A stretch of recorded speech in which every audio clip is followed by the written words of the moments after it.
In mid-2018, 29-year-old Grant was unemployed, living rent-free in his parents' guest house in the rural village of Chuliota, Florida. He had not once lived on his own, and had recently been kicked out of an anesthesiology school for lack of attendance, and also fired from a job as a nurse for stealing medication. It was around that time when he decided to experiment with the relatively new realm of online cam sites. These platforms differ from regular porn sites in that they are interactive. Instead of watching a pre-recorded video, users can solicit live performances from models in exchange for money. This allows individuals to watch whatever acts they want, but at a price. Using his brother's credit card, he browsed through multiple cam models, spending an average of 20 minutes on each one. Yet it was on the 5th of June when forensics discovered he came in contact with a performer who went by the stage name of Sylvie. And over the following 6 months, Grant would spend over $200,000 of his family's money on this one model. The entirety of his father's life savings that he had saved up from working as a pharmacist for over 30 years was gone. He had spent $60,000 from his brother's credit card and had also taken a $65,000 loan out on the house. When his family found out, instead of calling the police, Grant was sent to a behavioral rehabilitation facility for online porn addiction.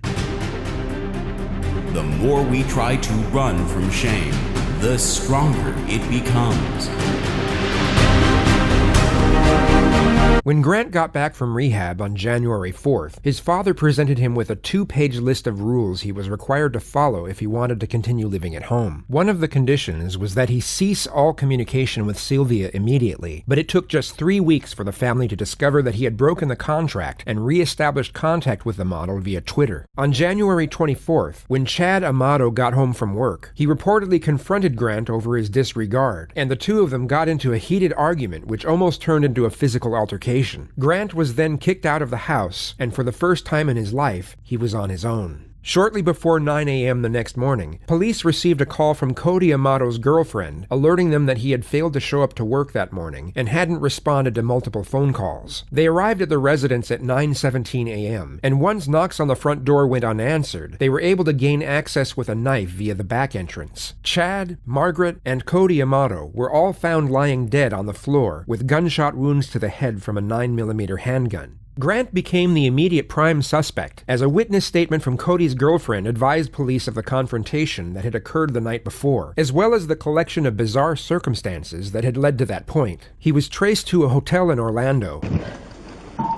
You're being cooperative, sir. We appreciate that. Some Seminole County detectives want to talk to you, so we're going to get the handcuffs off of you. Nothing in your pants, correct? It's just a normal routine when we encounter someone that we want to make sure you're safe. Now we know you don't have any weapons, we'll get those restraints off of you. We're confident you've been cooperative, everything's good, so we appreciate that very much. It goes a long ways. He immediately agreed to accompany them to the police station and sit down for an interview. Reports stated that he wasn't made aware of his family's demise, nor was he advised as to what the purpose of the interview was for. Grant himself didn't once inquire, just reportedly sat silent in the back seat of an unmarked police car, staring out the window for the entire journey to the police station. Did you know the wire then? Thank you, sir. Thank you. Thank you, sir. Good.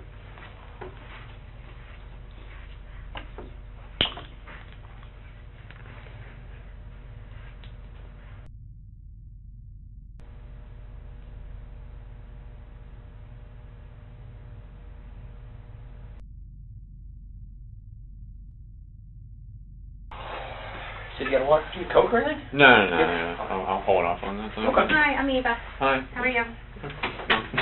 I'm here. Just to restate, he has not been told, nor given any insinuation as to why he is sitting inside an interrogation room, and has not once inquired himself. Hey, we really appreciate you coming up here with us, and if any time during this you need to stop and go to the bathroom, want a drink, then just let me know, and we'll be happy to get you. My name is Danny Anderson, and I'm a deputy Seminole County Sheriff's Office, as is Eva. The investigator's initial plan is to establish a friendly connection with the suspect, which can often be a highly effective tactical procedure to elicit a more detailed discourse. Yet on this occasion, something seems to get lost in the endeavor, which you'll just have to see for yourself when the time comes. This is one of the most fascinatingly aggravating interrogations to ever be released into the public domain. So we just want to talk to you a little bit, and we'll get this in and out, be on our way. Okay? Full name? My full name is Grant Tiernan Amato. What is there any specialty nursing degree? What you do, or? I mean, I have like other certifications. But I mean, with that, like I primarily worked in the hospital for I think 5 or 6 years. Well, I was accused of grand theft of the third degree back in June of 2018. There was no evidence ever presented. All the charges were dropped. I had been applying for jobs for the last couple weeks. I'd gotten like 3 or 4 callbacks, and then I went on a job interview yesterday for a home infusion nurse job. What time was your interview yesterday? It was scheduled for 10. I got there at around 9 in the morning. And then I think we actually had the interview at about 9:45. How'd that go? I mean, it was all good. They didn't have anything. They said that they'd probably be getting back to me by Tuesday or Thursday this coming week. Get you back to work? Yeah, because, I mean, it's a crappy world when, you don't have any money, you can't do anything, so. Financially, how's the nursing what you did? I'm sorry, I just don't know that much. She knows a lot more about nursing than the nursing. How does it pay? How does it pay? I mean, if you work your standard 12 hours a week, you get anywhere between, I'd say, $45,000 and $55,000 a year. So, I mean, it's not bad. I think my best year, I made like $55,000. 55. Because I rarely worked overtime. Right. When I was because I had the whole plan of going to graduate school, so I was just kind of using it as a stepping stone for that time. Just to pay the bills to get you where you gotta. Gotcha. And what you're going for, what does that pay? Nurse anesthesia pays, I mean, base like about 150 up to 175. Okay. High school, where'd you go? I went to Timber Creek. How were your grades? High school and the first 2 years of college, I was A, B, C. I was in honors in the major program for UCF. Girlfriends. I had, like, my high school sweetheart girlfriend for about 5 years. And then ever since then, no, like, official girlfriends, no flings or anything like that. Dates here and there? Dates occasionally, but, I mean, not really. Kind of focused on, like, just getting through the life goals that, I wanted to achieve. What do you like to do? What do I like to do? I like to watch anime. What is it? I'm sorry. Sorry. I don't know what it is. I mean... I thought you said MMA. I'm like, okay, and then when you started explaining to it, I mean, I heard it, I'm like, no. It's animated, it's like cartoons, I guess you could say, but it's Japanese cartoons. It is in Japanese, and then they subtitle it. Yeah. Do you speak Japanese? I was going to say, do you understand? I don't. I understand a few words. We actually just went to, me, my brother, and one of my friends, or I guess friends from high school, we went to Japan. In fact, how long have you been out of work? I've been out of work for 6 months, since June. How did you pay? That's a lot of money for to be out of work. My brother. Oh, it is? Yeah. I think the only other game that we really played was Fortnite, but then that was starting to get to, like... That's a big deal right now. Yeah. The younger kids are all over it. And actually, during the time that I was, that I wasn't working as a nurse, I tried to do the whole Twitch streaming thing. What is that? I'm sorry. No. We're kind of older where you have to explain a lot of this to us. With Twitch, it's you got your mic and then you have your face cam, and then basically people are just watching you play whatever game you're going to say that you're playing. Okay. On virtual reality, it was primarily just Beat Saber, so it's like a rhythm-based game, like Guitar Hero. Apart from that, we really didn't get into too many other games yet, because we were kind of just focused on Beat Saber. But I think we had downloaded a few other where it's just like you're going through like a world and you can interact with the world or something like that. Close with your brother Cody? Let's talk about Cody. Oh, yeah. Me and Cody... Who's older, you or him? He is. I'm the youngest one. I'm 29, he's 31. Okay. My oldest brother, Jason, is 35 or 36 now. Talk about Cody. Cody. We decided to go to nursing school together. We decided to go to the nurse anesthesia school together. A lot of people thought that it was weird because we did everything together and because we were so close, but... Yeah, I mean... Yeah, a lot of people understand the bond of brothers, though. Yeah. The true bond if you're close with your brother. And, I mean, during, like, this whole time, I mean, kind of like with just a few examples I've given you, he'd take care of everything for me. Always there for you. Yeah. Always there to support you. Always there. Yeah, did everything together, connected at the hip. And ever any issues really with him? No, like I was saying, during this last 6 months, it had been a very trying time. He would, like, have his moments where he would get extremely upset. Like, Like, you know, he never gets violent, I guess you could say. But, like, at one point he got so upset that he, like, pushed a cabinet and then it, like, dented into the wall. Yeah, I mean, at least with me, he's always been, like, where he's there for me. Like, whatever it takes, regardless of what's happening, I'm going to take care of it for you. Tell me about your mom. My mom has, It must have been a bizarre sight for the detectives to witness, when a man who had just allegedly shot his mother in the back of the head gave a reminiscent smile when she was brought up in the discussion. She's always been the, it's kind of like Cody, she's always been the one that focused on me, and, Were you the baby? You were truly the family baby? For my mom. What about Chiefs? Yeah. Okay. For my mom. Mom's favorite? Yeah. You know, countless times my dad would, like, come up to me and he'd make, like, me feel, like, he'd try and use things and word things to make me feel guilty so that I would, you know, do everything that I can, like get a job. Almost like a motivation? Right. And he'd tell me time and time again that, you know, you're her favorite. I mean, she would do anything for you. And, I mean, it's like, yeah, I don't need to hear that. I mean, that's not what would motivate me. Sure. But no, with Mom, I think we yelled at each other a grand total of like 3 or 4 times my whole life. Never any issues. I mean, it was always, like, if there was somebody that I could talk to and, like, Cody wasn't available, I'd always talk to my mom. I'd always let her know what's going on. Yeah, I mean, she would help me out through anything. Okay. Tell me about Dad. Dad, What does he do? Dad's a pharmacist. Okay. He works for CVS. He's been a pharmacist for, I think, 35 years or so. My dad was a very, like, angry, violent type person. Overbearing. You know, like baseball practice, it'd be like 4 or 5 hours, and he's hurling the ball as fast as an adult can, and we're like 7th to 8th grade trying to catch this stuff. Belittle you? He would belittle me when I was younger. The problem, I guess, was that I was always like the jokester, the one that could calm everybody down, make everybody smile. If it was a heated situation, I could say a joke or something and then make everybody kind of move past it. And I was just in the point where it's like, you know, I'm hearing, you know, all this stuff from Dad. I'm seeing how much Cody's helping me. You know, Mom's stressed out with her job. And it's like I'm not doing anything. When's the last time your dad put his hands on you? The last time my dad put his hands on me would be, I'd say, kind of the middle of December of 2018. What happened? It's because, you know, with all the money that had been getting spent and... Just to be clear, the CAM model has not yet been brought up in the discussion. The money being spent, in this context, would simply be his living expenses. I guess just the mix of everything that I've been saying, just kind of boiling up in him. And the fact that I was, to him, it seemed like I wasn't concerned about it. So, and then plus I was, you know, I wasn't acting like myself with the jovialness and, you know, all that kind of stuff.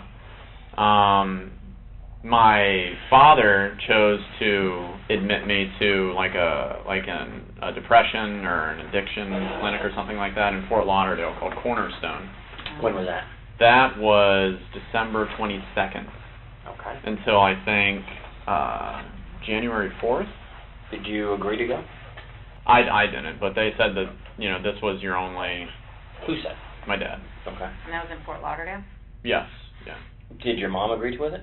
My mom and my brother both agreed, but it was my dad who was like the iron fist, like, this is what's going to happen. Like, you know, he can't... Why did he say you needed to go? What was his reasoning? Because with the way that I was acting, he didn't see that I was doing anything for, like, the positive. You know, and a lot of it just came back to money with him. He would like allow me to spend money that he had, like with his credit card or something like that. But it's like then whenever I did, it was like a huge problem. Okay, so you had one of his credit cards. Yeah. And what were you buying with it? Well, what I was doing is over the past 4 months or something like that, I've been talking to this woman online. Who's she? She's as embarrassing as it is. She's a cam model. A what? A cam model. Do All right. either of you guys know what that Nope. is?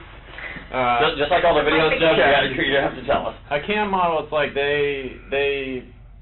it's like a virtual girlfriend, I guess you could say. Okay. Like that type of situation. Mm-hmm. So a lot of the money went to her. Okay. Where's she at? She lives in Bulgaria. Where? Bulgaria, Where's that? over in Europe. It's like Okay. outside of Germany. Okay. Something like that. You ever been there? No. Okay. It wasn't that serious. So Okay. what would you give her money for? Just for like the time online with her. Oh, okay. Yeah. So it was just like that type of thing. And what did she charge? $600 for like 5,000 or something tokens or something like that. So, and then it was 4 hours a night. So I mean that's basically just where all like the costs went to, was you pay real money for the tokens, then you use the company's digital currency for that. So you do that. And when did you meet her? I met her at the beginning of July. Yeah, at the very beginning of July. Okay. And still talking to her? Still, yeah. I mean, more just on like Twitter, like Okay. just through direct messaging. Again, cell phone service doesn't work, so it's like I can't use the chatting like that. How much do you think you spent on this? Because it seems kind of pricey. Yeah, probably close to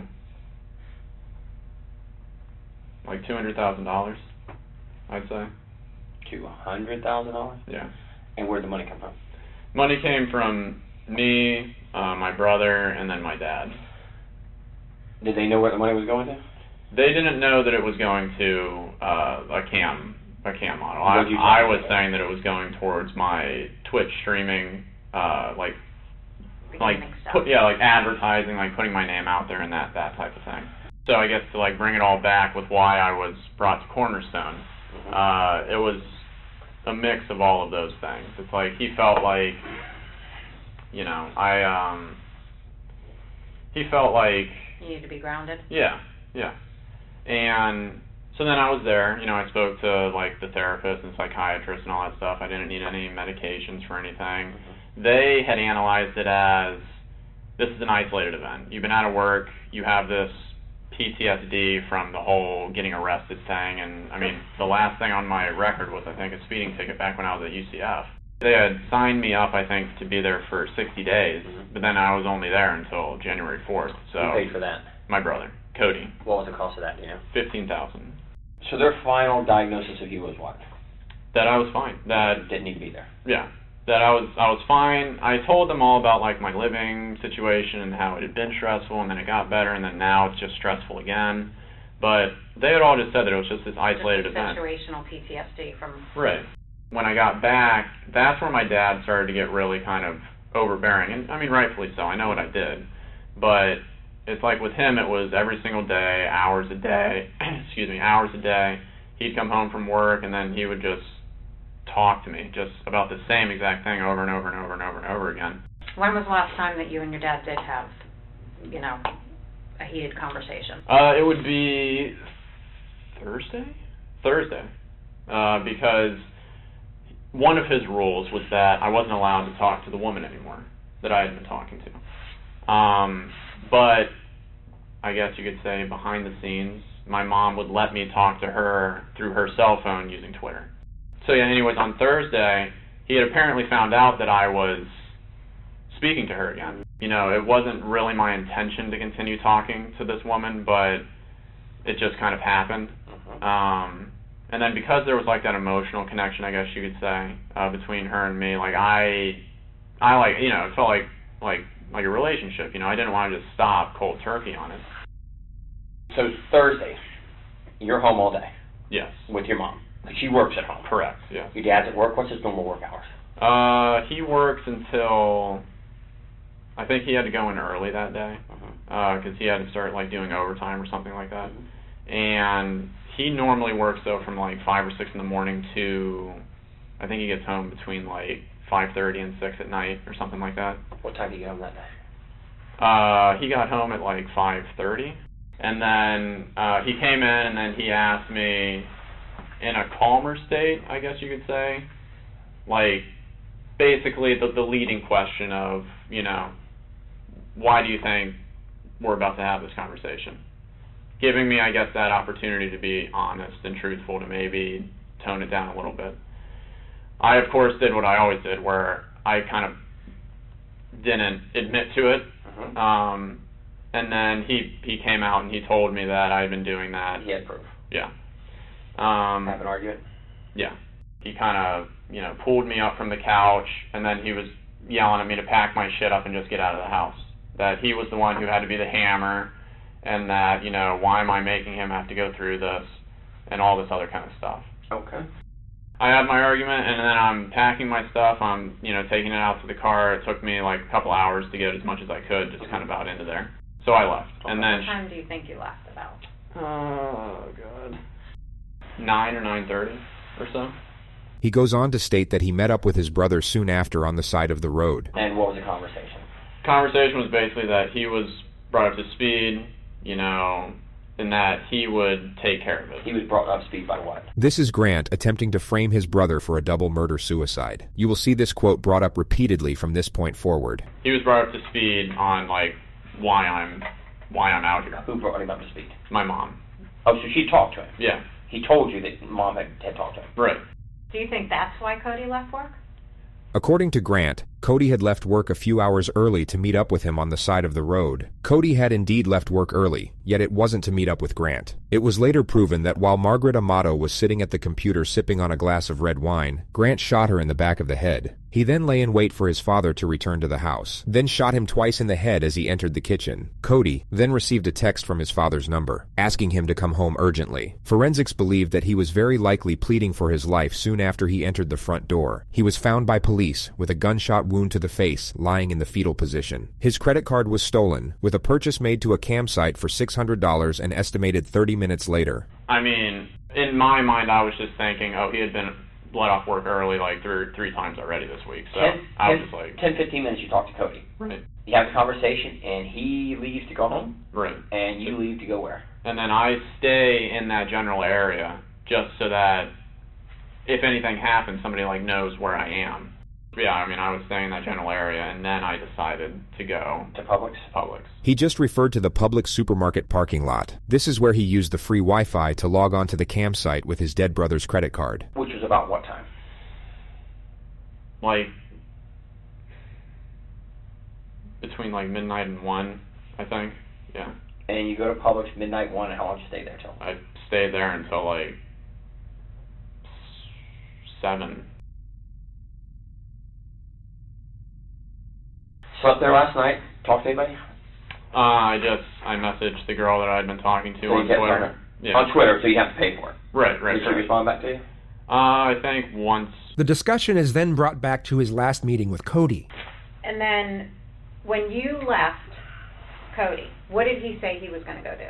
Cody said that he will take care of it. Take care of what?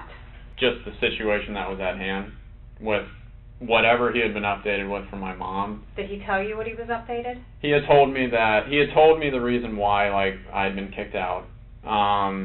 But he really didn't give me that much dialogue, like, about that situation. You know, he was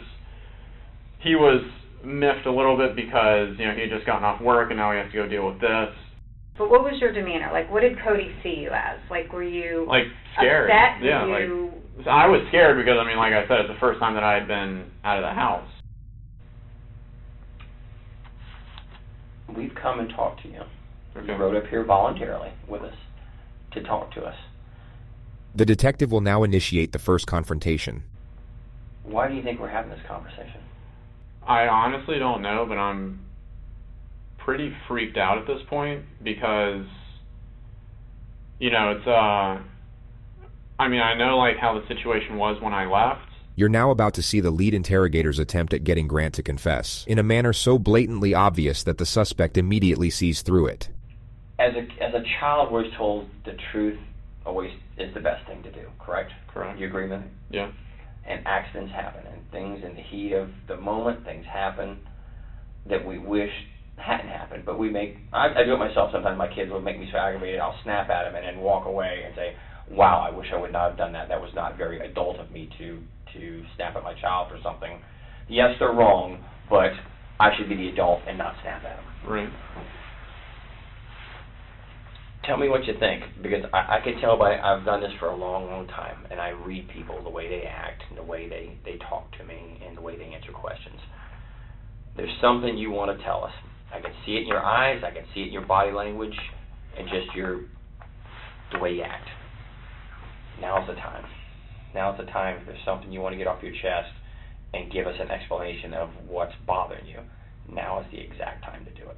And I'm giving you that opportunity right now to tell me something you want to get off your chest. It's there. I can see it in your face. I can see it in your eyes. You kept out about that night. You're upset about it. You've been that since we've talked to you. I can see there's something been bothering you. Even though I don't know you from Adam's house, can't you see things in people that something's really bothering this guy? It's not that, I spent a bunch of money I shouldn't have on this girl.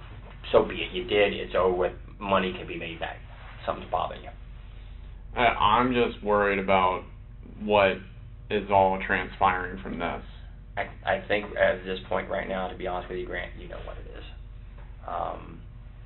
It's in your eyes. Your eyes is the view to your soul, and it's in your eyes. And it sounds stupid, and people don't believe it. Like I told you out there in the car, did I not tell you? You may not like what I say, but I'm going to tell you the truth. I'm going to tell you the truth every time, because I can walk in front of anybody in God and say, I don't care, I told him the truth.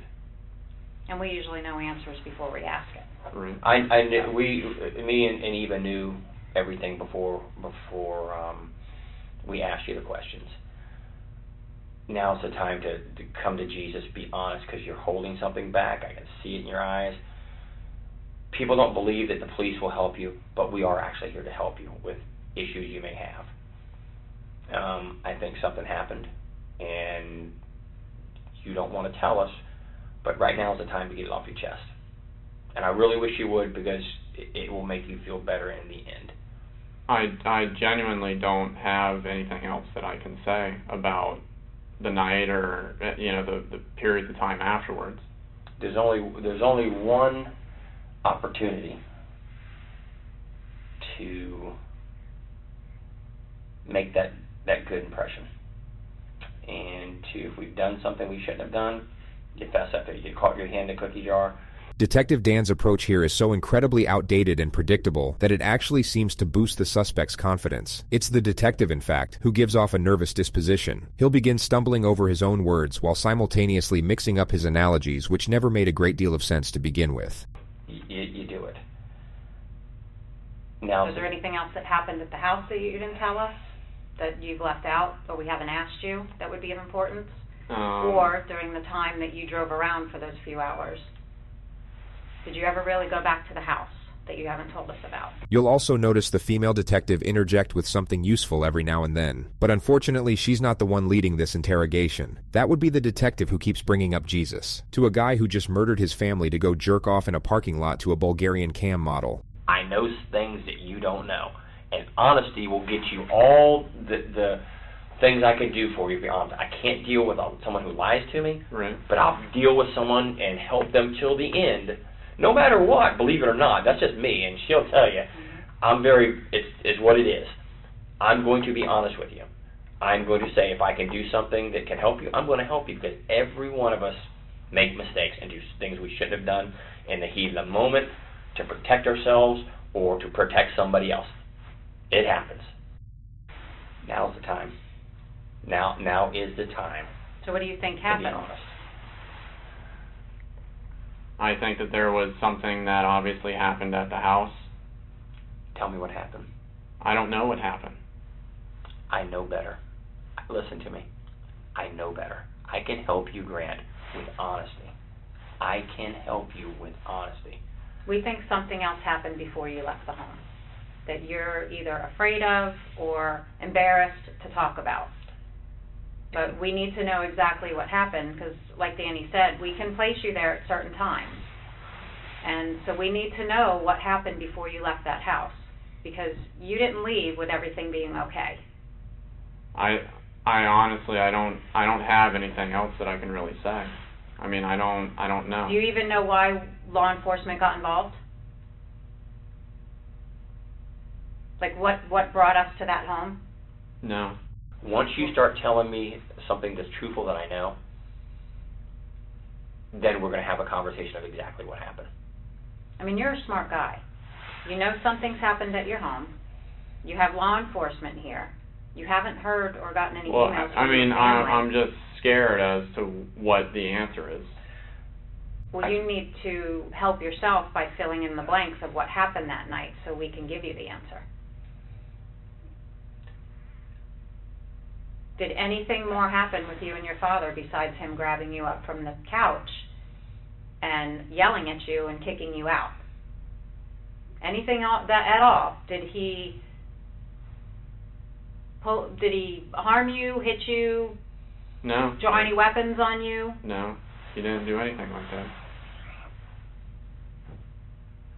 I mean, he was just yelling. This is the time to come to Jesus, to be honest, because you know more. I'm looking in your eyes tell me exactly that you are hurting inside. I get it, brother, I get it. You're hurting. And this is the only time we can help you. Because once we get to a certain point, there's nothing I can do. It's in the hands of who has it. Nothing I can do. Honesty is always the best policy. You get caught stealing a car, you admit to it, I get it, how can I get help? What can be done to help me? And let me tell you the rest of my story. You're holding back. And if something happened that you were defending yourself, then we need to know that. If you were protecting yourself because you were in fear, then that makes sense. But we need to know exactly what happened for you to protect yourself. You can't minimize this. Once, a wise man told me one time, once a bomb goes off, you can't defuse it. The detective's wise man friend was clearly a specialist in nuclear fusion, yet most people would already comprehend that a bomb can no longer be defused once it has exploded. You can't. That's already out there. Now is the point to say, how do I put Band-Aids on myself to minimize the injuries I have? And we're giving you that opportunity. I want to give you that opportunity. I don't think you're a bad guy at all. I really don't. The male detective will now for some reason focus on Grant's flaws and the overwhelming embarrassment of the cam girl situation, which is basically the exact opposite of what he should be doing. He seems to get confused about what he's trying to achieve here. He carries a sympathetic tone while essentially roasting the ever-loving shit out of the suspect. I think you're going through a very stressful and emotional time right now with being out of work and just dealing with all the problems with the arrest. You're probably not used to depending on somebody to pay all your bills. So now you have to do mom and dad or have to give you money. Cody's having to give you money. And there's a significant debt to people. $200,000, I don't know what I'd do. I mean, mortgage, yeah, I get it, or something like that, or a medical bill for my child, yeah, I get it. But talking to some girl, in Bulgaria, you hit it right on the head. You were embarrassed about it, and you have nothing to be embarrassed about. Here it is, man. I want to help you. She want to help you. You gotta come to me with the truth now, because I already know the truth. There's a reason you didn't go back to the house. There's a reason why you haven't tried to reach out. I mean, it's odd you haven't heard from anybody. Yeah, I mean, it's like it's words that, like, I can't think of to even say. Like, I don't know how to even say the words. Well, give me a roundabout what you're thinking. That somebody in my family's dead. And how does that make you feel if you're thinking that? I have absolutely no ability to comprehend the words, because, like I said, I've been there for my whole entire life, and even though there's been struggles and everything like that, there has never been any issues. There's never been the struggles or the issues like happened Thursday. Never for you. I believe you 100%. I believe it's never been like that. But something happened Thursday unlike anything you've ever experienced in 29 years of your life. Never. And maybe you felt that was rock bottom for you. You were getting kicked out of the house. Your father gave you an ultimatum. I mean, that's... The female detective will now carry out what the male detective was probably trying to do a few minutes ago. She will afford him justifications for the crime, making the gravity of admission less intimidating. You're already dealing with the debt, and, now you have to stop talking to this girl, and now you're being kicked out of the home. I mean, I can understand how you would feel. I mean, that you'd want to lash out, or, if something happened, you'd want to defend yourself. Sure. Absolutely. But we need to know what happened. I mean, I can tell that you guys are like leading me into a certain way of what. The only thing we're leading you to is wanting to get the truth from you. Not trying to make you say something that's not true, that's not accurate. The truth, the end. That's it. That's all we want is the absolute truth. I genuinely don't have anything else that I can say about what transpired during the nighttime. So when you left your house, everybody was fine. Yeah. And when you left Cody, everything was fine. Well, we got called to the house because Cody didn't show up to work. So law enforcement goes over there, and can you tell us what we found? No, the only thing that I was told was that Cody would take care of it for me. And that's all that I know. So if anything happened in the home, to bring law enforcement there, what would you think happened? That there was a shooting. Between whom? I don't know. Between Cody and my dad. And why would you think that? To protect me, or to help me, or to do something with me. So you're telling me you did not shoot Cody, No. your father, or your mother? No. I mean, I don't know, like, what more I can say. Well, when law enforcement arrived, that's what they found. So you're the only outstanding child. You're the one that's been having problems with your dad. You're the one that we haven't been able to find for 2 days. Do you understand now why we would be questioning you about this? Yeah, but I mean, I wouldn't, like, I wouldn't be saying like all like, I don't know the way to. I don't know like what to even say. So if anything happened in the home, you believe it would be Cody and him? Yes. Because I don't have access to anything. We know that Cody didn't shoot your dad. We know Cody didn't shoot your mom. We know Cody didn't shoot himself. There's something. And you still haven't asked us the condition of them or anything. That's because I don't know what the normal proceedings are, but The normal proceedings are for you to be honest about what happened. And then we help you understand everything that's going to go on from here on out, of what our responsibilities are. And we don't believe you're being honest. We feel that you are leaving something out about what happened in that home. And the evidence tells us what happened in the home. But you need to fill in the blanks. The suspect's composure was finally starting to slip. This was the perfect moment to draw out the silence to see how he'd respond to the pressure. Here's my hand for honesty. I am an honest guy. I'm going to be honest. And when it's all said and done, I'm going to be honest to the very last day that I deal with you. And then when this investigation continues, I'll go on to the next person and be honest with them. I can only do so much with honesty. Honesty. So what are you not telling us? What happened at that home that you know?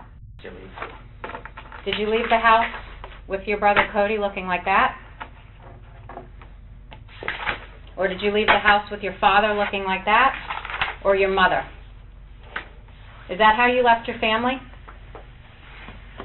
No. Nobody else went into that house. Who left your family like this? If you were the one that's been depressed, you were the one that owes money, you were the one that got into a confrontation with your father, who did this to your family? If you were trying to defend yourself or something else happened, we need to know now. The female detective does an excellent job at affording him the option to admit to a lesser infraction, which in this case is self-defense. She provides the option while simultaneously building pressure. It's a textbook maneuver, and she does it very well. To help you. So tell us what happened, Grant. We're here to listen to you. Grant, you need the truth. We're here to make this right. You got to tell the truth. It's on the tip of your tongue, my man. I get that. It's Did your tough. father go after you and you try to protect yourself? No, I didn't do any of this. Hey, I know. Video surveillance tells me everything that happened this night. I'm telling you. Of people that you'd be surprised who in your neighborhood has video. And I know that there's only 4 people at this house during this time. 1, 2, 3, 4. Tell me. You got to tell me, man. You got to tell me. Get over that hoop. The video, if you're sitting there saying no, no, no, no, no, and video shows something else, guess what? Big problem. Because it will wind up later on that you can't get any help from anybody. A lot of this, what people make decisions on, is honesty. Was somebody honest? Didn't fire a gun, didn't fire a gun, didn't fire a gun. None of them did. None of them did. Cody did not go home. Or did your father point a gun at you? No, there's nothing else that I can say. Your emotions, your demeanor, your body language, your eyes tell me everything I need to see about you. You want to tell me in the worst way. You want to get this pain off your chest. Do it. I mean, there's just nothing else that I can say. So your dad had told you in the past before that he would kill you? Right. For what reason? For if I basically did anything related to this, again, costing him a lot of money. And Cody knew about that? Right. So when did you learn that your family was dead? I had been worried since last night when I was just in the hotel, but I knew when you guys told me. I mean, like, I knew when you guys had told me. You already knew, though. But I had... You already said, you knew. At any point, did you feel like you needed to reach out to Cody and see if he was okay, or...?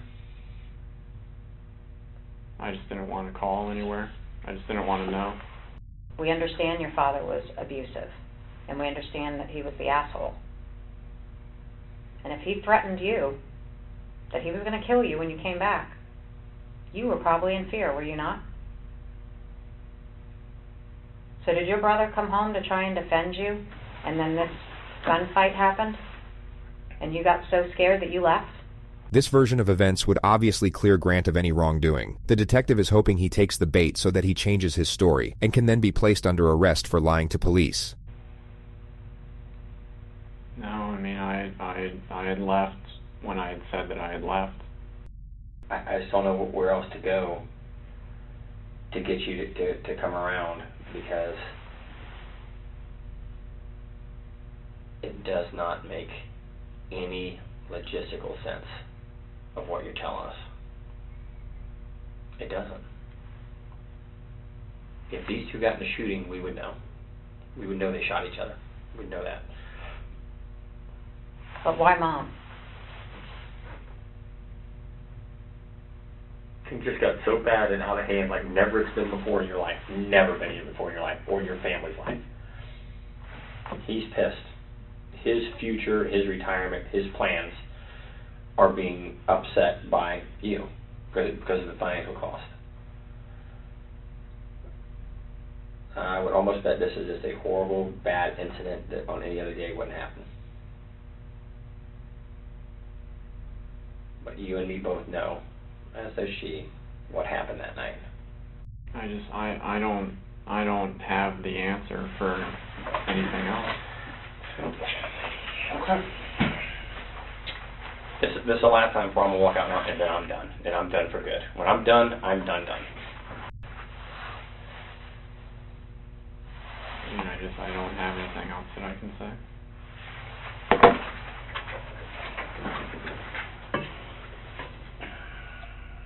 Do you not feel bad for doing this to your family? I mean, I've been getting blamed for the last half a year for everything, and I've been trying to move forward into a positive direction. And then every day I'm reminded of all the trouble that I had caused. And then I keep being told the same thing over and over again, but there's nothing that I can do to change it. Do you regret doing this to each one of your family members? I didn't do that to each one of them. Here, you sit in my seat for a minute. Sit in my seat. Get out of it. Here, sit right here. Come here. Sit right here. Get out of that seat. Sit right there for me.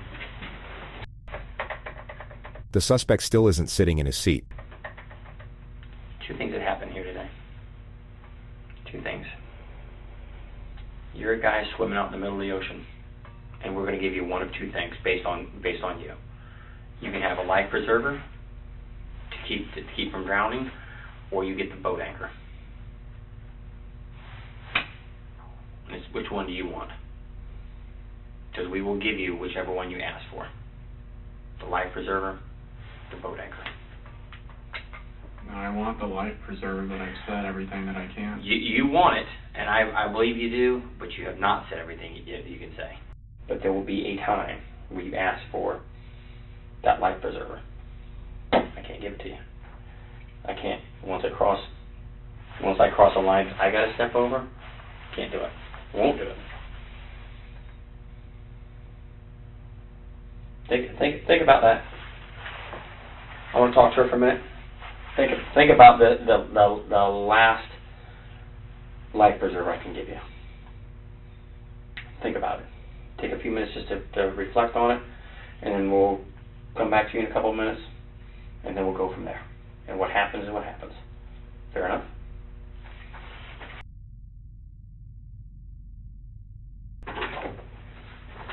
You alright, Graham? You okay? Need some food, some water? You good to stay for a while longer? You okay? I mean, I just don't have anything more that I can say. I don't know what the next... I'm not keeping you. If you want to stay, well, I'll talk to you till whatever, till you're happy with everything and you're okay. You're not detained. You're not being kept here. Don't want to be here. You don't have to be here. And I don't want to be here anymore. Okay. Give me a minute. We'll get you out of here. What we'll do is we'll get you up somewhere. I'll give you my card, my phone number. If you want to talk to me, you're more than welcome to call me. And we'll move forward from there. Fair enough? Any questions of me before I go? Or before we walk out? I'd be happy to answer any questions you may have. Like, what am I, allowed to do? Live your life.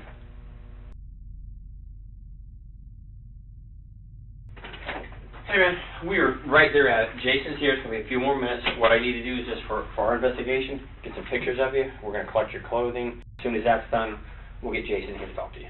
All right.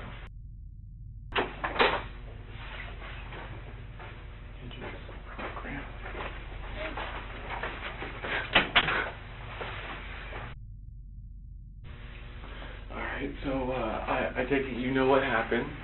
Yeah.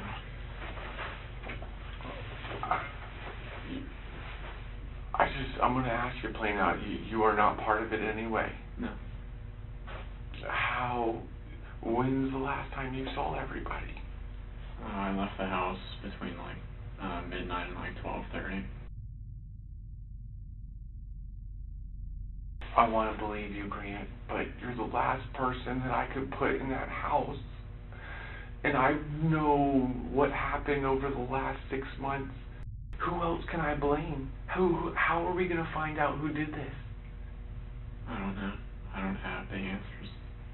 The shit you did, you could have been in jail. You would have been in jail for years. I know. And they covered it up for you.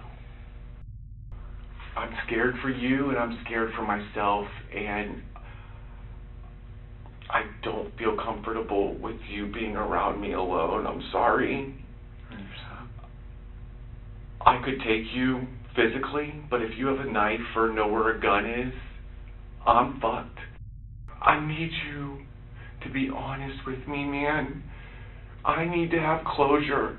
I was told that you would not have access to be able to contact this woman. Why do you feel the intent to still contact her? It was just the whole emotional thing. I mean, that's all Okay, that I can say. so are you saying that you love the woman? I feel like I did, yeah. Okay, you feel like you did, so you don't feel that way now? Well, I mean, now it's pretty much, it's not what it used to be, is all I can say. because she's aware of what has happened in the last several months. Right. It hurt, right? Well, yeah. Yeah, because you can't carry that persona that you carried before. I do love you, though. Just remember that. Just like Mom, Cody, and Dad loved you. Nobody loved you any more or any less.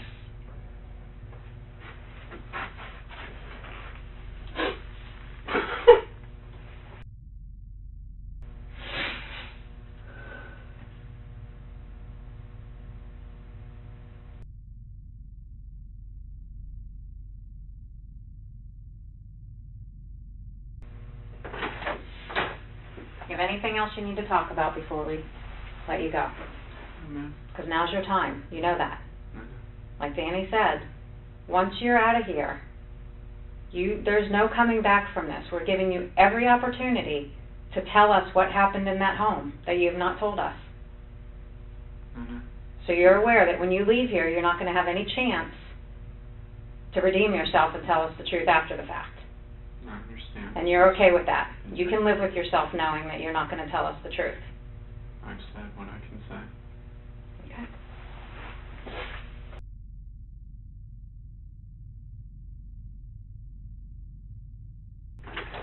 You ready, man? Yeah. Question for you real quick. You don't want to hurt yourself. No. You don't want to hurt anybody else. No. No suicidal thoughts. No. Okay, come on, bud.